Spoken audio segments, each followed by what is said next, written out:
And he was traveling at a high rate of speed, trying to catch back up at the field. Back of the field. Montoya climbs away, and the driver of the safety truck was helped from his vehicle, walked down the banking and away. We have some audio from Juan Pablo Montoya. Something massively broken. Yes, with the transmission or something. If I try to accelerate, it just starts vibrating out of control every gear. Look at the rear of the car.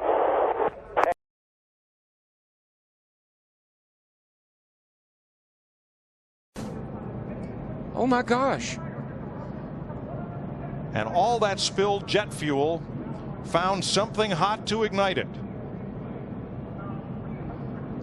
Safety workers quickly on the scene. And this is a bizarre twist to this Daytona 500. Down in turn number 3.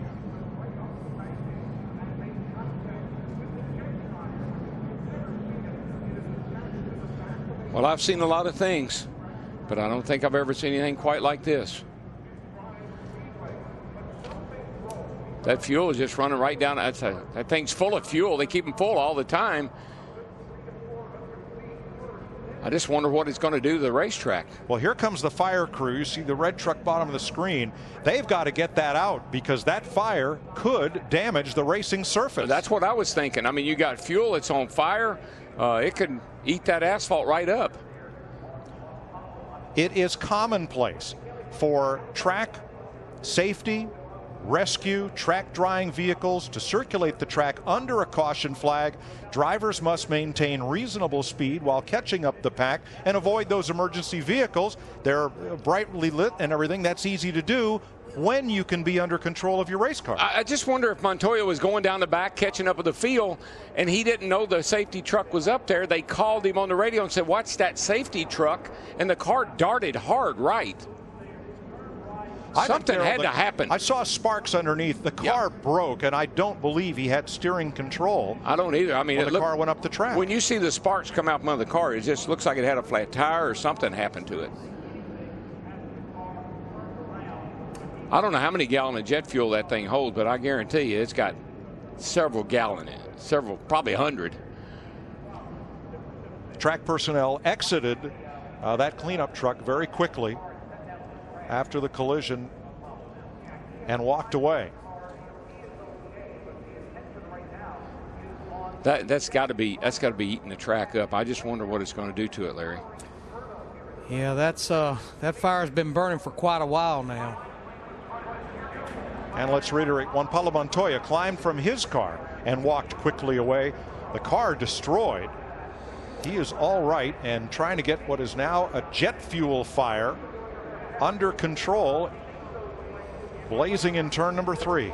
But Darrell, I keep going back. We just had gotten a report. They were telling me in my ear that Montoya had a bad vibration in every gear he was putting it in. So something was going on with that 42 car. The race has been red flagged.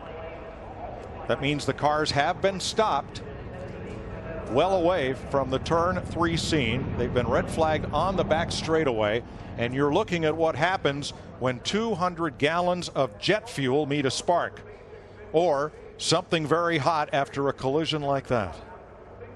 Yeah, that thing just burst into flame. I mean, it was unbelievable.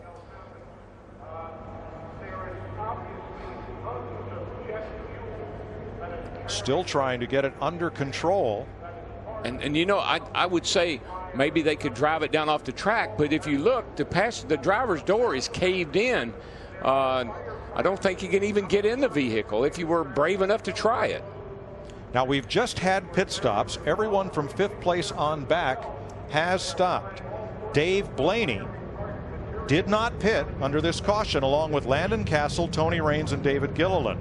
They are the race leaders as we are under the red flag. Blaney driving for the Tom Baldwin Jr. team. Castle with a brand new ride, and Raines, who just got a ride a few weeks ago into the Daytona 500 with teammate to Gilliland at Front Row Motorsports.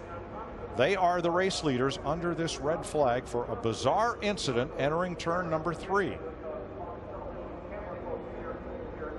when Indy 500 and Monaco Grand Prix winner Juan Pablo Montoya went down the back straightaway. Something on the car broke from the sparks underneath, lost control of the steering, and slid up into the trailer that held that jet helicopter engine, which was blowing debris off the racetrack while we were under caution. Yeah, as far as the drivers that pitted, Matt Kenseth in the 17, who had been leading, he won the battle off pit road. That car is destroyed. Look at Montoya's car. More fire trucks going to the scene. Now that's the front of the race car. It hit the trailer, which went up in the air, and the race car pretty much submarined underneath it. It's the most bizarre thing I've ever seen.